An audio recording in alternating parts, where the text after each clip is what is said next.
Spirit Island Sunday, Vital Strength of the Earth, for 2. Good day, my name is Joe Gerba. Welcome to Spirit Island Sunday, where we will be talking about Vital Strength of the Earth and how it plays for 2 players. Now, Vital Strength of the Earth is a low complexity kind of class where you'll be plodding along. You'll be slowly growing over the course of the game. Its special rule is anytime you have a ritual site, which is 2 presence, you always get defend 3, which is great for reinforcing a space that you know may only take a few damage. It can defend the land. It can't defend the hand, but it does protect the land from getting the blight. That's a great special rule. Now let's talk about how it grows. Now this spirit's interesting because it grows every turn. Now it grows very slow, which you can kind of see as you, every turn is going to have a growth option of putting a presence on the board. You can reclaim your cards and put a presence on the board 2 away, gain a power card, reinforce a presence. You'll be able just to put 1 right on top, or add a presence 1 away to gain 2 energy. So each one of these growth options does have a presence that goes on the board. Now you can't ramp up and try to really stretch yourself thin to try to put all these presents on the board, but you just get 1 per turn. So it just kind of feels like you're plodding along. However, as you do this, you'll get more energy. It ramps up 1 energy every time you take one of these presents on. And the card plays is a little bit slow. Will really benefit if you can get this track done early, especially if you can get to the 2 and maybe the 3 card plays in your turn. Now, the innate power is on your turn, a target spirit may repeat 1 power card with energy cost 1 or less, and the other 2 let you do 3 or less or 4 or less. However, this is going to, to do even the second power, you're going to have to play 2 cards per turn. So you're going to have to get up to that 2 presence, that 2 cards per turn to even get a chance to play your innate power. So those won't come online until later in the game. However, later in the game where you can really enforce is, somebody's 3 costing card and it can do damage over here and over here, or it can really be a good boon for the party. Now let's go over a couple of the cards. So let's talk about our first card, Draw the Fruitful Earth. It's a slow card that costs 1 power that can be used on 1 space away from any one of our sites. And it is neat. We do have a ritual site and we start off with a presence on the board. So that gives us a little bit more spread. We start off with 3 defend at 1 site because of the special rule and a little bit more growth. So we have 3 presence on the board. And this allows us to, as a slow pace, gather 2 settlers, up to 2 settlers and 2 to hand to a site.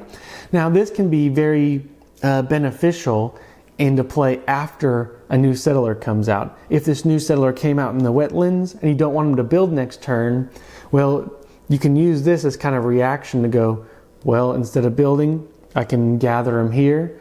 And if there was a wetlands over here with nothing, you could be able to gather. It can be a very good tool to use to prevent the buildup of these invaders. So this will be kind of your bread and butter to prevent maybe 1 build every turn. The next card we have is A Year of Perfect Stillness as your second card. This does cost 3 energy. So once again, on your first turn, are you going to cast Draw the Fruitful Earth, or is this a card you want to do? 3 energy is a fast action. Invaders skip all actions in target land this turn. So in 1 space around one of your presence, they won't explore, they won't build, and they won't ravage the land. This is a great card if there's, somewhere with a blight already and they would ravage and cause a blight to all the near lands. You can play this. This card is one of those cards that lasts from beginning of the game to the end of the game, and you always want to play it. Problem is, it's going to cost you 3 energy to play it and 1 of your card plays. So at the beginning of the game, this may be your only card that you play for the turn. Let's talk about the third card. The third card's also a fast card, so it goes before the invader turn. Guard the healing land. And so it's interesting where it needs to be one space away from one of your ritual sites. However, you can remove a blight, which is awesome. Not a whole bunch of cards have that. And by removing that blight, you can also defend 4. So it can be really a double-edged sword, especially for on one of these spaces that the invaders have built up. You and your partner haven't been able to take care of it. You don't want another blight to spread to all the other lands. You can remove it and defend 4. A great card. However, it's also going to cost you 3, but as a fast action, can be pretty neat. But kind of one of those situational, cards coming up. But it can definitely get rid of one of the starting blights that already start on the board. So a good card, but going to cost you 3. And the last of the starting cards, the Rituals of Destruction. Once again, you need that ritual site. So you need the site with 2 presents on it. One space away. It has to have the hand. So that's kind of the tough part about this is, you do 2 damage, which is great in destroying something. And if the target land has at least 3 to hand, it's plus 3 damage. So 5 damage total to invaders, 2 fear. So this is a bomb.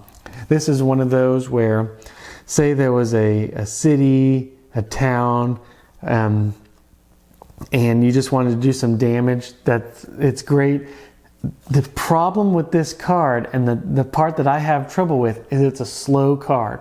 So it goes after the invaders go, and you have to have the hand there.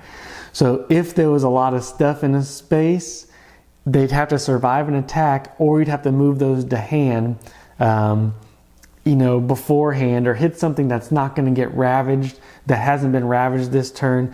This is a very tough card to play, but if you can utilize it to its maximum and get that 5 damage, this is great. Slow action, and it is going to cost you 3.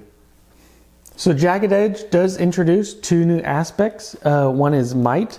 So you'll put might over your innate powers. So remember, your innate powers will allow you to double some of the abilities that somebody else can do or you can do. And this one lets you play an extra power card and potentially do more damage or gain another power card. This is a pretty neat one. Kind of adds a little bit more complexity and a little bit more play with the strength of the earth. Now resilience is interesting, where your powers are now very limited, but every ritual site now just has defend 8. So it doesn't protect the hand, but to ravage a land, to put a blight on a land is very tough if you have your ritual site there. So this gives a very interesting way to play. Probably complexity very low on this one, but it's at least a different way if you've played this enough. So my final thoughts on Vital Strength of the Earth is it's a neat character, but for me, I don't quite like it. The complexity is a little bit lower. You do get 1 presence a turn, but being able to only play 1 card a turn, your options and choices are limited. Especially at the beginning of the game, you're going to be relying on your partner to really move and manipulate a lot of things on the board. Your cards are great, but they can only prevent 1 thing on your side of the board probably every turn. And my buddy and I have this rule of 2 bad things kind of happen on each board every turn. So if you can prevent only 1, your board's kind of get hectic that beginning part of the game. So you're really you want to pair this with somebody who's a little bit quicker at the beginning of the game. The Strength of the Earth is a mid to late game kind of hero, especially with its innate powers, you being able to duplicate somebody else's powers. And it's just, he's a really good hero at the end, but getting there just kind of feels like a slow plod. It isn't for me, but it's a very introduction character. Being able to put one out every turn, have that choice of one out. You'll always have something to play. You can reclaim quite a bit and not feel like you're wasting your turn, because at least you still get to put a presence out. This character, you'll want to gain power cards near the beginning, because near the end you're going to want to reclaim and have these cards. Energy won't be an issue near the end of the game, or shouldn't be, especially if you've got some zero costing power cards throughout the game. So this character is kind of slow, low complexity. However, it will have a place. It came in the base set.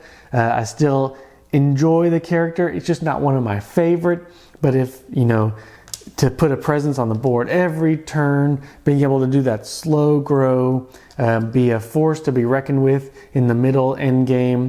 This character's neat. Just the complexity is low for this character. So I hope you guys enjoyed the review, and until next time.